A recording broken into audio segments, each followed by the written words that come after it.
500 টাকার জন্য সন্তান মাকে হত্যা করে, আফসোস কোথায় যাব? ইয়া লাইতানি মিতু ক্বাবলা হাদা। এই দেখার আগে যদি মৌত হতো তাহলে ভালো হতো। 10 মাস পেটে রাখা।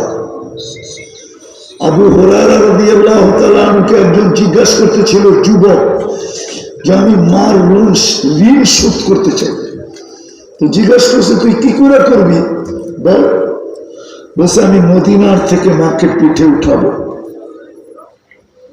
মক্কা মুকাররমায় যাব, মাকে পিঠের থেকে নামাবো না, 470 কিলোমিটার পায়ে হেঁটে যাব, এই পিঠে নিয়ে হজ করাবো, হজ কমপ্লিট, মাকে আবার পিঠে নিয়ে মদিনায় নামায় দিব। আবু হুরায়রা রাদিয়াল্লাহু তাআলা আনহু বলতেছিল, বেকুফ, একদিন তোর মায়ের যে কষ্ট করছে, এই ঋণে তো সুদ হবে না, দুধেরটা তো বহুত পড়ে। আজকে সন্তান মা বাবাকে সেবা করে। এই জন্যই আমার কথা শুরুটা ছিল যে আল্লাহ দিল কি, দিতেছে কি, কিন্তু আমি আল্লাহকে কতটুকু দিতেছি? বলো যুবক, কালকে এই চেহারাটা কি করে দেখাবা? মৌত তো কার কাছে কখন আসবে কেউ জানে না। আসার না সিরিয়াল আছে, যাওয়ার তো কোনো সিরিয়াল নাই।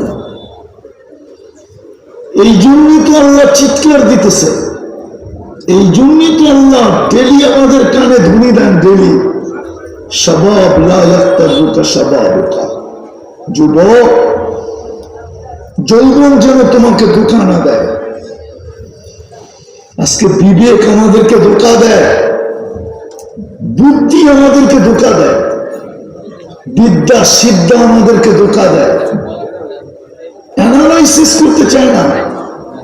যদিও আমরা অ্যানালাইসিস করার মতো ব্রেন দিছিলেন, সামান্য সময় যদি চিন্তা করত তাহলে 60-70 বৎসরের সওয়াব পাওয়ার সুযোগ ছিল, কিন্তু একটু সময়ও চিন্তা করে না,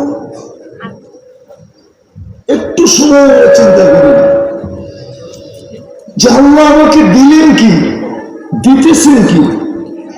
যাক, আমি কথাকে দ্রুত গুছায় নিয়ে আসতেছি। আল্লাহ এক ফোঁটা এই জন্যই তো আল্লাহ বলেন যে আল্লাহর থেকে বিমুখ হয়। ইবনে আদম মা কুনতা বিশাই, ও মানুষ, মনে কি পড়ে না একদিন তোমার অস্তিত্বই ছিল না?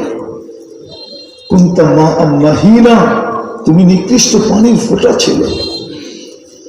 সলবি আবি কাওয়াইবি উম্মিক, বাপের পিঠে ছিলে, মার সিনায় ছিলে। আখরাজতু সুম্মা জামাআতু ফি বাতনি উম্মিক, আমি এক সিস্টেমের মাধ্যমে বাহির করছি, তোর মার পেটের ভিতরে একত্রিত করছি।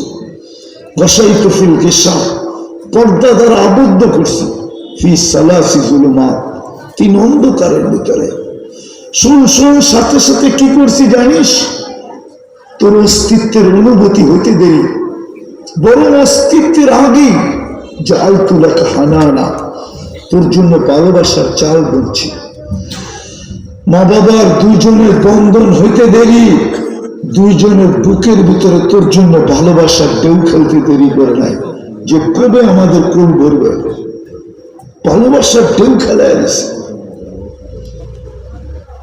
আম্বাতু লাকা ইরকাইনি রাকিকাইনি ফি সাদরি উম্মিক, তুই আসার আগেই তোর মার সিনায় 2টা পিওর দুধের ঝর্ণা প্রবাহিত করছে। লাবানান খালিসা, পিওর দুধ।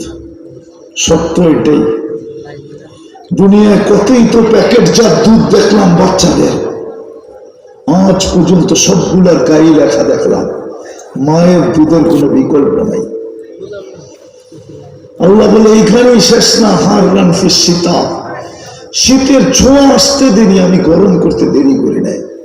বারিদান ফিস সাইফ, গরমের ছোঁয়া লাগতে দেরি, আমি ঠান্ডা করতে দেরি করি নাই।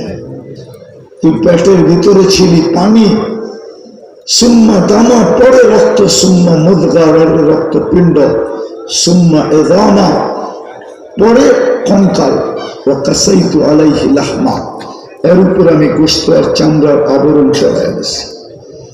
প্রতিদিন ফেরেশতাকে বলছি আম্মা সাবিলা ইয়াসসার, রাস্তাকে আস্তে আস্তে প্রশস্ত করো। ফালাম্মা তাম্মাত মুদ্দাতু আশহুরি, 10 মাস যখন পুরা হয়ে গেল, ফেরেশতাকে হুকুম দিছি ফাফরিশ নিশাতার রাকিক, পাতলা পর বিছায়া দে, পাতলা পরের উপর দিয়ে তোকে বাহির করে আনছি, তারপরে তোকে সাজাইছি।